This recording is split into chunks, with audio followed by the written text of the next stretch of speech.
Derby County are real promotion challenges now. That is a result which is a champion's result.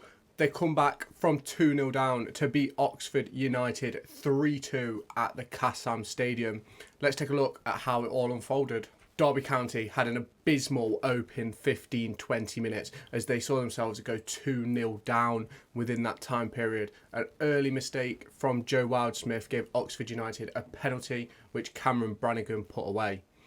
Just 10 minutes later, a reckless free kick was given away on the edge of the box, which Brannigan again stepped up to take. He put it into the right-hand corner, and Joe Wildsmith was never equal. Derby County did get back into the game in the first half. They were well ahead and dominating the game, but unfortunately unable to find that finishing touch. Towards the end of that first half, a corner was put in and Craig Forsyth scored at the back post following a flick on to score his third goal of the season, equaling his record tally for a season. In the second half, it was all Derby County. Oxford United were nowhere. Derby were unable to find the breakthrough until the 81st minute when substitute. It's a busy period, this festive period, so please make sure you like, comment and subscribe to keep up to date with all my content. Thank you very much.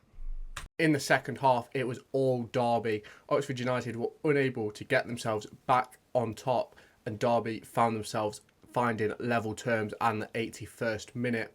Liam Thompson came off the bench on his return from injury to score a headed goal. All 5'6" of him scored a headed goal from Cashin's cross. Just a little bit further into the game, 86 minutes on the clock, Conor Hourihane has a cross from a free kick out on the left-hand side, puts it into the box. Cashin is there to slot it away, putting Derby 3-2 up with just 5 minutes to play. After 5 minutes of extra time, Derby County come away 3-2 victors, a massively important result for the state of League One, and it's massively important that Derby kept that run going heading into Peterborough on the 1st of January. Paul Warne kept an unchanged side for this game, and to start with, it looked like it had been a mistake. Joe Wildsmith made an early error, needless foul, and to be fair, they didn't look on it for the first 20 minutes. But as the game got going, Derby got themselves into the game. And I tell you something, this time last year, we'd have probably lost that game. But it has shades of Port Vale away to it. Going down, being really under the cosh and then turning it around. And I think we did excellent last night. Obviously, it's a brilliant result in the grand scheme of the league.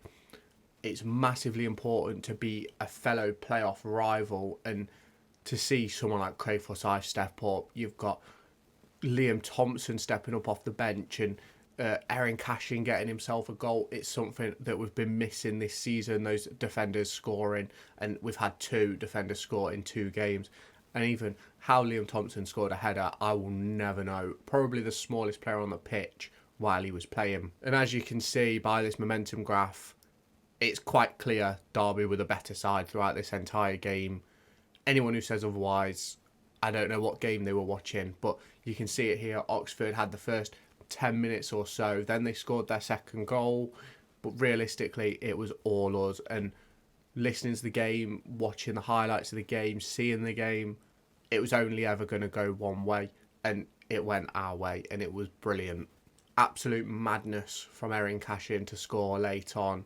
Deserved goal for everyone at the club, and let's hope that this can continue into Peterborough and we can go and win again and hopefully get ourselves towards the top 2.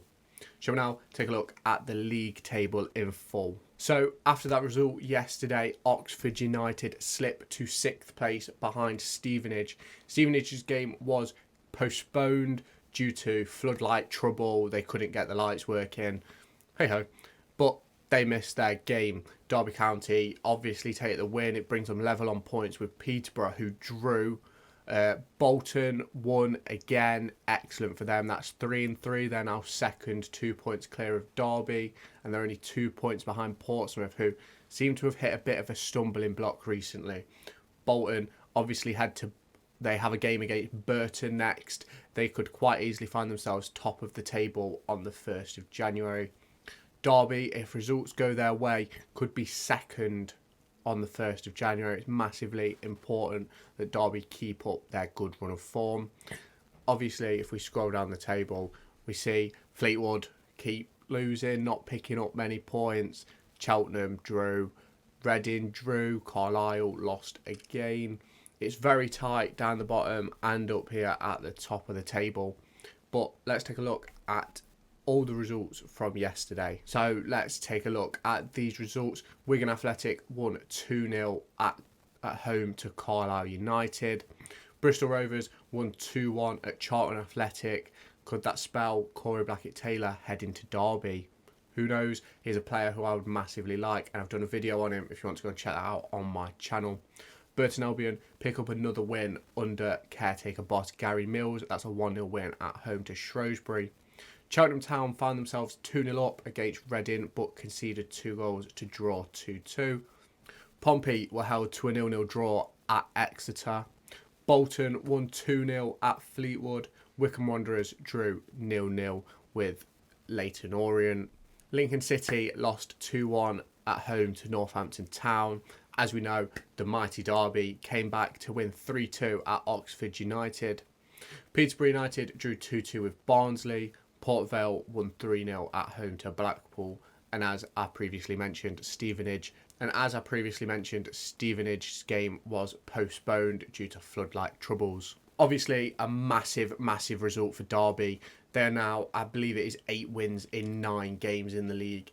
And they are on a massive unbeaten run, quite similar to the one which happened last year, but we're winning more games this time. This could be massively important come the end of the season. And hopefully we can keep that run going against Peterborough. If you want to see my Peterborough United review, if you want to see my Peterborough United preview, make sure you hit that subscribe button, like, and turn on the notification bell so that you can see all my upcoming content. That Peterborough United video will be coming out tomorrow at around 12 o'clock, hopefully. So keep your eyes peeled for that. Keep your eyes on my channel, and let's try and hit 60 subscribers before 2024. There will be a match day vlog for the Peterborough United game, so keep your eyes peeled for that as well. So I just want to thank you all for watching and for the masses of support so far. I'm massively appreciating it, so thank you very much. Make sure to go and find me on TikTok, pictured here, and Twitter, pictured here. These are the places where I'll keep you all up to date with all my upcoming videos and my thoughts and feelings around the Formula 1 and football weekend.